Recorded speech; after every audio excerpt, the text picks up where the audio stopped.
네, 2장 에너지 대사와 운동 기출문제 2-41번 교재는 58페이지고 기출문제 2-41번은 2016년 생활스포츠 지도사 1급 건강교육론에 출제됐던 문제인데 제가 이 문제를 기출문제 2-41번으로 선정한 이유는 이 문제가 지금 아동과 성인의 생리학적 특징을 비교하는 건데 보기 중에 그 최대산소 섭취량이라는 말이 나와요. 최대산소 섭취량. 예. 아동과 성인 중에 누가 최대산소 섭취량이 높으냐 이런 문제인데 보기 중에 하나의 내용이 그렇단 얘기예요.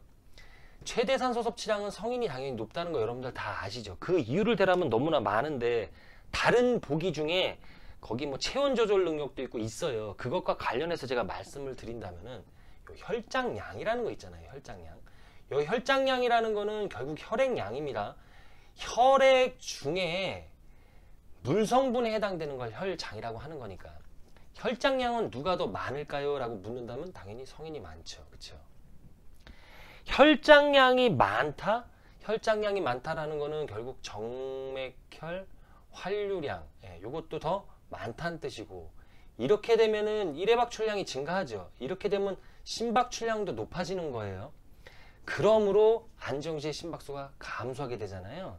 일회박출량이 증가한 사람의 경우 트레이닝을 해서 적응을 하게 되면 좌심실이 비대해지고 그러면 일회박출량이 증가하니까 안정시의 심박수는 감소하고 반면에 심박출량은 유지되잖아요. 일회박출량이 증가하니까 이런 거 우리가 다 공부했어요. 그죠? 그리고 심장의 크기 있잖아요.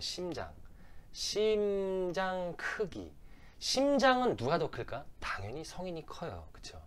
그러면 아동의 입장에서 보면 심장도 작고 혈장량도 적으니까 심박출량을 유지하기 위해서는 당연히 심박수를 증가시킬 수밖에 없겠네. 그래서 안정시 심박수를 아동과 성인을 비교한다라고 하면 안정시 심박수를 그러면 당연히 성인보다 아동이 안정시 심박수가 높을 수밖에 없다라고 제가 이제 말씀을 드리는 거고 심장의 크기는 성인이 크다 보니까 심장으로부터 생성되는 압력도 성인이 크겠죠. 그러니까 다른 말로 하면 아동이 혈압도 낮다는 뜻이에요. 성인이 혈압이 높다는 뜻이죠. 혈압이라는 건 결국 신체 크기가 크면 혈압도 높을 가능성이 커요. 그렇게 이제 생각을 하시면 될 것 같고. 자, 그러면 우리가 이제 체온 조절이라는 걸 하거든요. 거기 보기에 체온 조절은 또 비교한 게 있어요. 체온 조절. 체온 조절을 할 때 저온에서 하는 체온 조절이 있고 고온에서 하는 체온 조절이 있죠. 저온에서는 추우니까 열을 생성해야 되고 열을 생성해야 되죠. 그렇죠? 열을 생성. 그 다음에 고온에서는 체온이 높아지니까 발한을 해야 돼요. 발한은 뭐냐면 땀을 낸다는 얘기예요. 그죠? 그러면 일단은 이 고온 환경에서 땀을 내는 것부터 살펴본다면 땀이 우리 몸에서 나간다. 체액이 나가는 거예요. 결국 혈장량이 감소하는 거예요. 아동과 성인 중에 누가 혈장량이 많다고요? 성인이 많죠. 그러니까 땀을 더 빨리 많이 낼 수 있겠죠. 그러면 증가했던 체온을 또 떨어뜨릴 수 있겠죠. 그러니까 고온 환경에서 체온 조절 능력은 누가 좋다? 성인이 좋다라는 얘기인데 그럼 저온에서는 어떨까? 열을 생성한다? 열을 생성하는 거는 이거는 전율성 산열이 있고 이거 7장에서 우리가 다 공부했습니다. 전율성 산열이 있고 비전율성 산열이 있어요. 비전율성 산열이라는 거는 갈색 지방이 이제 있는 사람, 갈색 지방이 많으면 이제 비전율성, 그러니까 몸을 떨지 않고도 인체에 존재하는 갈색 지방에서 열을 생성한다라는 뜻이에요. 근데 이게 그렇게 크게 기여를 하지 못합니다. 전율성 산열이라는 건 뭐냐면 몸을 떠는 거예요. 몸을 떤다, 근육을 어떻게 한다? 수축한다는 뜻이에요. 근육, 수축. 화장실에서 겨울에 왜 화장실에 가면 몸이 떨리는 경우가 있잖아요. 그런 경우가 바로 전율성 산열이에요. 근육을 수축해서 열을 생성하겠다는 뜻이에요. 화장실에서 소변을 배출하면 따뜻한 게 빠져나가니까 체온이 떨어지는 거예요. 그걸 감지하고 시상압에서 감지해가지고 근육을 수축시키는 거예요.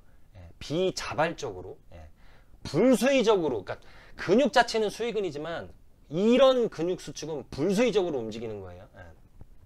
골격근이라는 게 수의근일 뿐이지 불수의적으로 못 움직인다는 뜻은 아니니까 그건 앞서 다 얘기를 했습니다.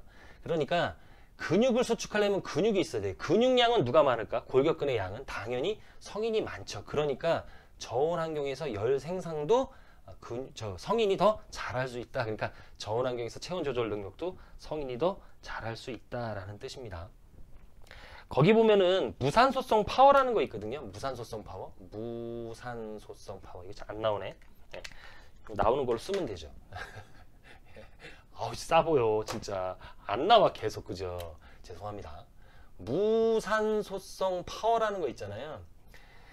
유산소성 파워는 성인이 당연히 많겠죠. 왜냐면 혈장량도 더 많고, 정맥혈 환류량도 많고, 심장의 크기도 크니까, 유산소성 운동 능력도 성인이 더 높을 텐데, 그러면 반대로 무산소성 파워는 어린이가 더, 아동이 더 높냐? 그것도 아니에요. 왜냐하면 무산소성 파워를 발휘하려면 무산소 에너지 시스템을 가동시켜야 되는데, 무산소 에너지 시스템 가동시키려면 무산소성 에너지 시스템 가동시키는데 그 필수적인 효소들이 있을 거 아니에요?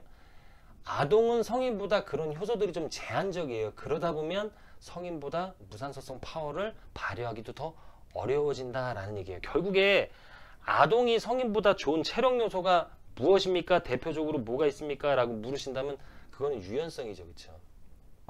그러면 아동이 성인보다 왜 유연성이 높으냐? 모든 아동들이 성인보다 다 유연성이 높은 건 아닙니다. 어떤 애들은 어른들처럼 유연성이 떨어지는 애들도 있어요. 다만 그런 애들이 유연성 훈련을 하면 어른보다는 훨씬 더 빨리 더 많이 좋아지는 건 확실해요. 왜냐하면 얘네들은 근육 조직은 거의 성인이랑 비슷합니다. 구조가. 그런데 그 결합 조직 있잖아요. 결합 조직. 결합 조직 중에도 뭐 인대, 그 다음에 힘줄, 생각 안 나면 꼭 반말 나와. 인대, 힘줄 같은 거, 요런 결합 조직들이 아동이 성인에 비해서 훨씬 더 확장될 수 있는 가능성이 많죠. 그죠? 그리고 뼈도 연골이 더 많잖아요. 연골이 많잖아요. 성인보다. 그러므로 아직 딱딱하게 성숙되지 않았죠. 그러므로 성인보다 아동이 유연성이 더 좋고, 성인이 아무리 훈련을 해도 아동처럼 그렇게 유연성이 좋아질 수는 없어요. 그러므로 아동일 때 유연성 훈련을 많이 하면 유연성이 많이 확보돼요. 그러므로 리듬 체조 선수들이나 이런 선수들이 어릴 때부터, 물론 모든 스포츠가 그렇긴 하지만 특히 유연성이 필요한 리듬 체조 같은 거, 이런 건 어릴 때부터 훈련을 많이 하는 거죠. 유연성 훈련을. 자, 기출문제 2-41번까지 버벅거리면서 한번 진행을 해봤습니다. NG 없는 방송이에요. 저는 항상 여러분들 편입니다.